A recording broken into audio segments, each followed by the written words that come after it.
Okay, hey everybody, this is Grace, and I had appointments I had to reschedule today. I had an appointment today for a, whatever they're going to call it now. They call it more than one thing, a televisit, a virtual visit, a video visit, and it's not any of those really. Virtual would probably be the better one out of all of them. It's a combination, and anyway. I had one scheduled for today and I was not feeling it. I was feeling kind of like some anxiety or something, and so I called and I tried to get on the portal and reschedule, and they said they don't have it set up to reschedule that kind of an appointment. So I had to call and I told the woman I need to reschedule it, and she said okay, and we rescheduled it for an in-person. I don't think I want to do the televisits anymore. Really, I've noticed I have anxiety no matter what when it concerns doctor visits. They actually call it raises my blood pressure. They call it, what was it called? One of my sisters told me that just a few years ago, and I'm like, right, white coat syndrome. Yeah, white coat syndrome. You know, like a doctor wears white coats. People get real nervous or something because of it. Well, maybe they should think about that instead of laughing and say, no, it's real. You know, think about why would it be real? My blood pressure actually has become so great that, I mean, it is really good consistently. Even when I go there, I don't, any doctor, any of the doctors I've seen, specialists, whatever, ER, my blood pressure is not raised. Really, it's pretty much normal.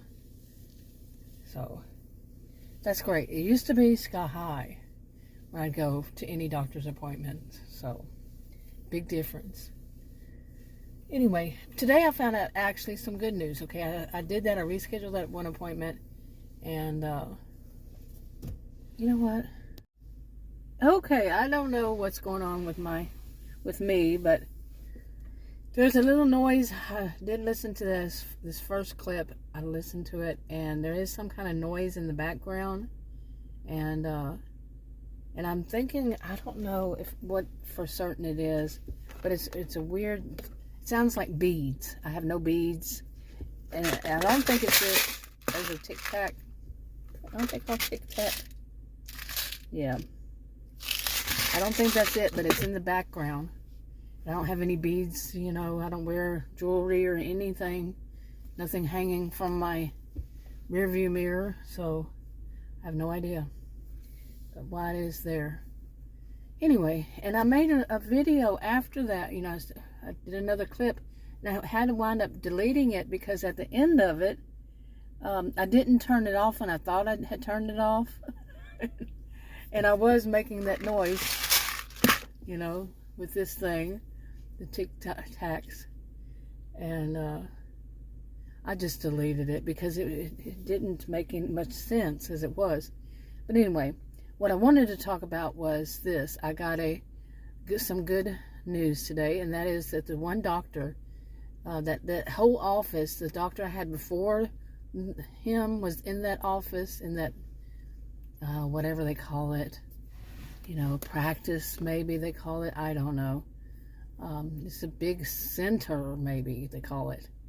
It's not a clinic, it's a center. Whatever. I had this one doctor I was supposed to see there. This goes back to March. He was booked up, so they gave me a different doctor then. Oh, just a mess. And they wouldn't answer my questions. They have not answered my questions. I asked, is this medically necessary that I do this at this time? They want to do all these tests, and then procedures, and more. They won't answer. They're evasive. The first one, I guess he thought he invented it, is to say, that's a closed question. It requires a yes or no answer. That's it. Yes or no answer. And I let him know. And he more than once answered with, well, I'd recommend it. Of course you would recommend it. You make money off of it. Like we're stupid or something. And I really am curious, how much money do they make off of this? Or is it some kind of kickback? What is it that they do this? They push the test. They don't push the treatment. They push the test. Lots of tests every time. Well, I know this is how it works. This is what it is. Then whenever they get the test results, you have to make another appointment and go. You're wasting your time because the appointments are not going to be real soon after. Okay. But when they get around to it, and they quite often reschedule, and they have their office call somebody and say, you have to reschedule. Well, I'm not wanting to reschedule. It's those were men, who's rescheduling. You put it in there? No, because they don't have an option for that. It's the patient rescheduled.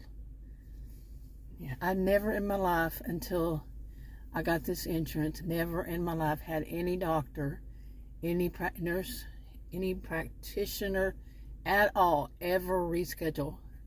Ever. And I was 60 years old when I got that insurance. Okay. Think about it. Never till I got that insurance. It's really actually good insurance. It's actually a good, providers. They're all under the same, all this kind of stuff. And my medical records are always there, for any that's under it. It's great. I don't have to pay much, for any, out of pockets and stuff like that. It's relatively nothing, in comparison. But they're jerks. Not all of them, but some of them won't answer questions. No, it's like we don't deserve, what, patients don't deserve an answer? Do I need this test right now? And then I was told by a woman, and back in September, when I was very ill, somebody who worked there, I got transferred to her, and she said that my doctors aren't doing the test right. They're not checking to see if the other one has done it. And there was one test that's only supposed to be done once a year, maybe twice, and they were all running the test. And another one had it scheduled to run again. And then another person after that was a follow-up kind of triage. I think they call them triage nurses. And they basically follow up. And she called me and she was saying stuff. And I said, Adam was with me. We were in the car in my SUV. And we were stopped. And I was talking to her on the phone. And he heard what she was saying because I had on speaker. And she basically told me that, I said, I didn't appreciate, this woman had told me this and that and the other. I said, I didn't appreciate it because I'm not going to do their job for them. They need to tell the doctors that they're doing their test wrong, not me. And she said, well, maybe you should mention to him, just mention it to him. No, I don't work for them. So I actually tried, and of course, just what I suspected, shoot the messenger. That kind of attitude. And then one of them I spoke to, the one that the good news thing is about, I spoke to him on a telemed kind of thing, and he was real defensive. He should be, because he's the one that's the problem. And the one before that I saw before him at that same place, they're the problem. The one that said, I'd recommend it. And this one won't answer the question yes or no or anything. He says, well, he's like 75. Adam says he's around 75 years old. He thinks the guy's 75 years old or so. He's just creepy to me all around. Anyway, I could go on with that, but what I found out today is he actually has 2 nurse practitioners. So I'm going to start seeing one of them, one of the nurse practitioners. Of course, I don't need to see both of them, and I found that out because something just hit me. I said, wait a minute, I called to reschedule or called to see about an appointment, and if I had one already scheduled, and it was weird because he said he'd want to see me then, and I don't know what happened to the appointment. Why wasn't the appointment made? They were supposed to call me or send it to me or whatever, the option, what time. Nothing happened. So I called and I spoke to the woman. I said, wait a minute, the scheduler said, does he have a nurse? And she said, yeah. I said, good, I want to see the nurse. I don't want to see him. He creeps me out. Heebie-jeebies. Okay, yeah. His evasiveness and his Adam said, well, you know, it could always be cultural. I don't care. If that's his culture, I don't care. What about mine? He made me uncomfortable. Okay? He stood too close. Adam was there. Adam said he saw it too. Eventually, Adam said that. But, it was just too creepy. I want to see the nurse practitioner. And, you know, at least one of them. What if I don't like her, right? Watch him. And plus, he's the one that stormed in, you know, coming in there, you know, the first appointment. The first appointment I had, he rescheduled. He had somebody call me and say that he rescheduled. And I found out he's good at that. I found out that he has all of December, you know, these different things he has scheduled, yeah. So he doesn't have to work that day. I don't want somebody who's going to do it. And they said that the reason he rescheduled those, they said the woman, I guess she was young and didn't know when she called that she shouldn't say this, but she said he decided he's going to have an emergency that day. When do doctors know when they're going to have emergencies? You know what I mean? It's not one of those, he's not a surgeon, okay? He's not, it's just not that way. If he had an emergency, he could do a televisit. You see, not schedule an emergency for 2 days later. It's just, no. No. But, yeah. Okay, my goodness. Like I said, I had to retake that second one. And the whole thing about it is that I won't see him. I'll see the nurse practitioner. Hopefully, you know, my experience in my life is with doctors. They'll come in and they'll want to see you for like 2 to 3 minutes or 2 minutes, and they're out the door. It used to be 2 minutes. It was one doctor I had before, and she'd find a reason. You know, she'd say something like, "I'm going to go see if we have any samples of this medication." That was her favorite thing to do. I'm going to go see if we have any samples. She was just a little younger than I, and she wouldn't come back. Okay, she'd send her MA in there. Okay, that was the doctor. And that was long ago, far away. But, and I saw her for several years, I think. And then,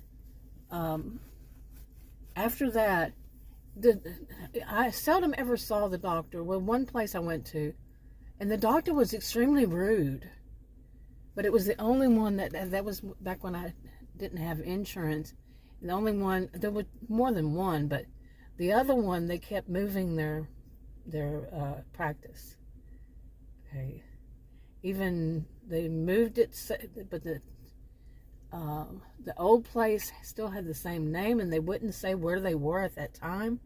They just moved their practice, and yeah, you can figure some out for yourself.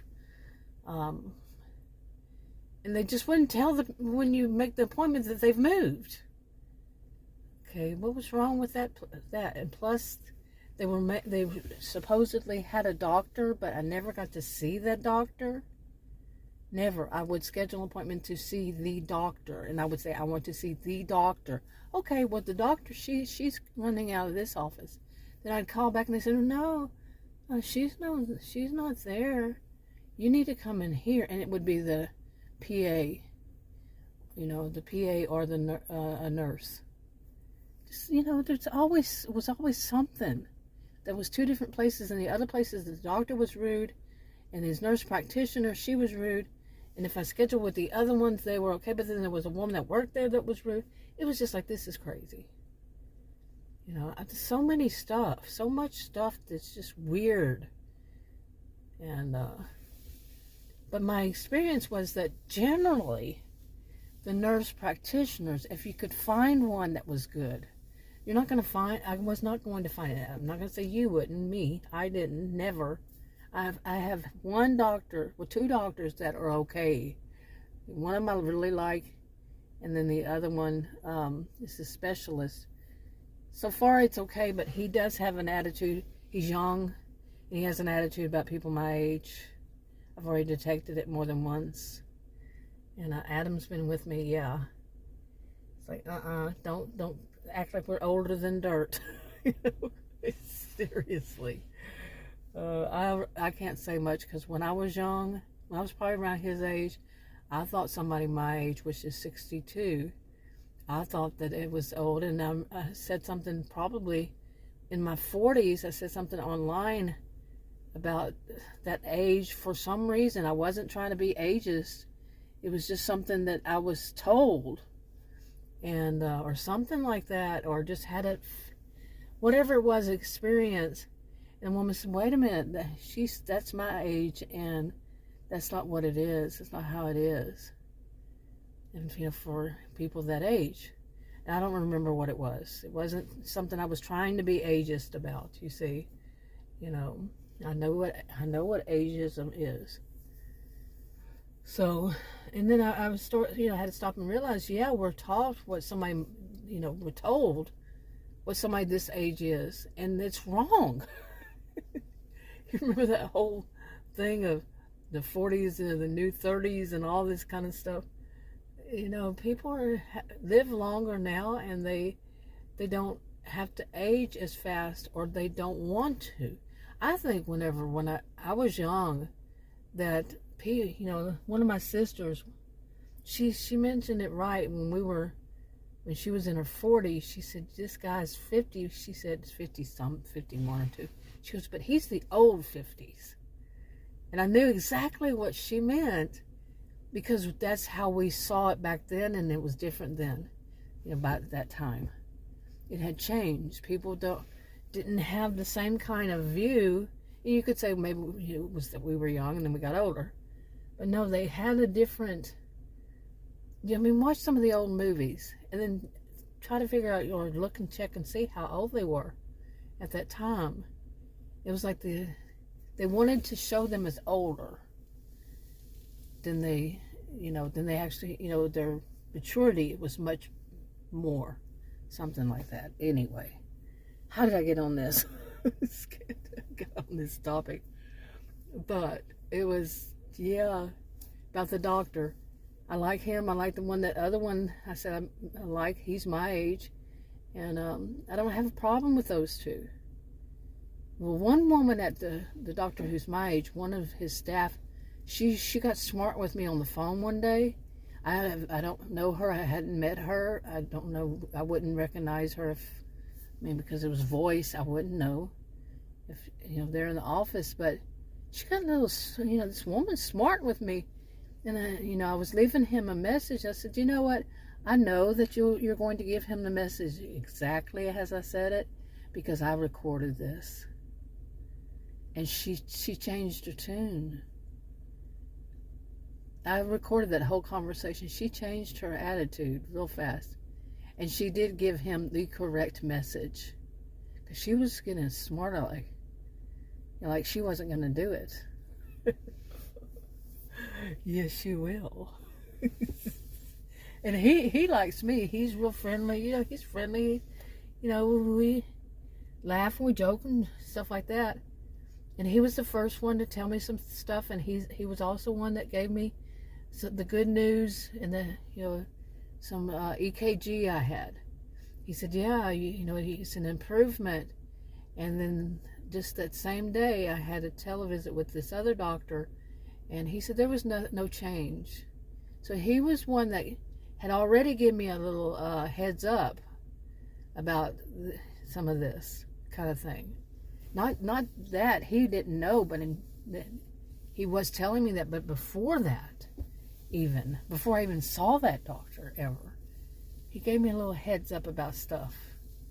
So, yeah, I like him. He's one that's going to say, yes, no, something's not right here. It's fishy. He's not going to just say, "Okay, I'm going to let my patient have to deal with stuff that she shouldn't be dealing with." Yeah, it's a good doctor. Okay. Anyway, so my experience overall is that nurses generally take more time. I wasn't getting to these. I'm not getting to things directly anymore, like as if I ever had.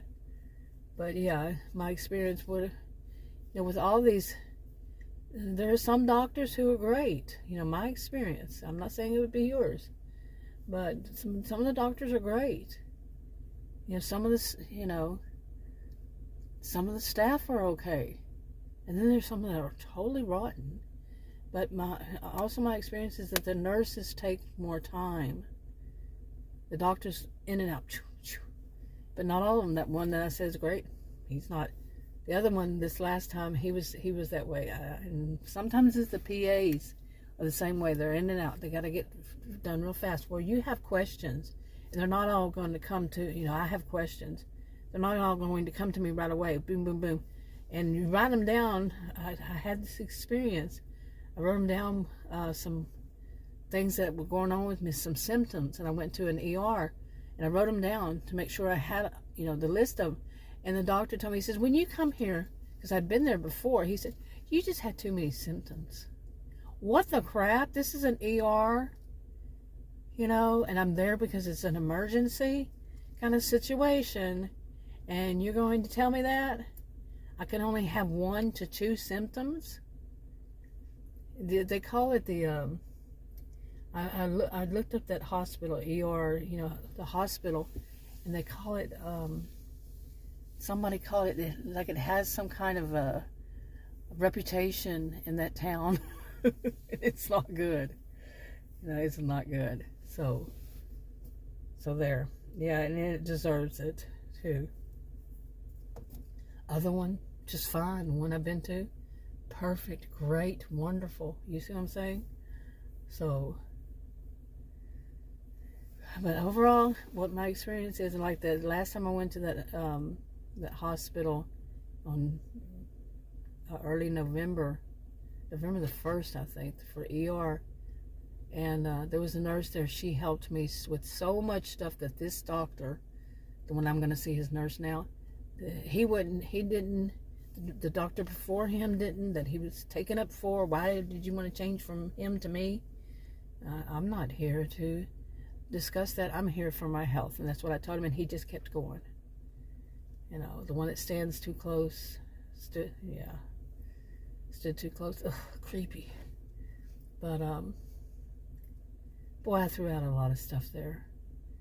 But I want to see how that works. And plus, they want to do run this other test. He forgot to tell me stuff about it. What medications. He forgot. I don't know how much else he forgot. And I called him today to see about it, because when I scheduled that appointment with his nurse, the woman said, make sure you have that CT done first. And she kind of laughed. And I don't think it's medically necessary, because they refuse to answer. So I'm not going to do it. If it's not medically necessary, I'm not going to do it. I had changed my mind on that, but I said no. Nope, not going to do it. Unless they give me exact reason and in writing why I need it. Because there's a whole bunch of stuff behind that too. Yeah, like I said, this woman, I've said it on videos, and I said it here, but I don't know if that was in the part that I had to delete. Oh my goodness. But yeah, being told that my doctors are doing it wrong, and that doctor actually told me on the phone, well, maybe it's you. He didn't put it exactly that way. He said, well, it always could be that you asked for the test. He was trying to find a way out of it. You see what I'm saying? He was, to say that I asked to have the test done. No. The woman caught it. She caught that they were doing that. How would I know what test to run? You see? So, that's so sneaky. There's other words I could use for that. So I want to see his nurse. I don't want to see him. He wants to do all this stuff, run all these tests, but he doesn't want to take responsibility. And also, he doesn't give me the results. They automatically, from the test place, they send the results, but he doesn't go over them. None of them do, except for that one doctor that I said that I really like. And the other one, I think they told him. I think somebody finally called him and said, "Look, y'all are doing this wrong," and because he was going to run yet another test when he already had the results, a diagnose, it was diagnosed again, like it was 25 years ago, through their system. And so he decided I didn't need to run that test. Yeah, I didn't need to run the test, and I knew that. So yes, they're not organized enough. But anyway, so we're going to see if the nurses are any better. I'm going to see if I see the one and then see from there. Anyway, I'm wrapping this up. I did not want to spend all this much time talking about this, but there it is.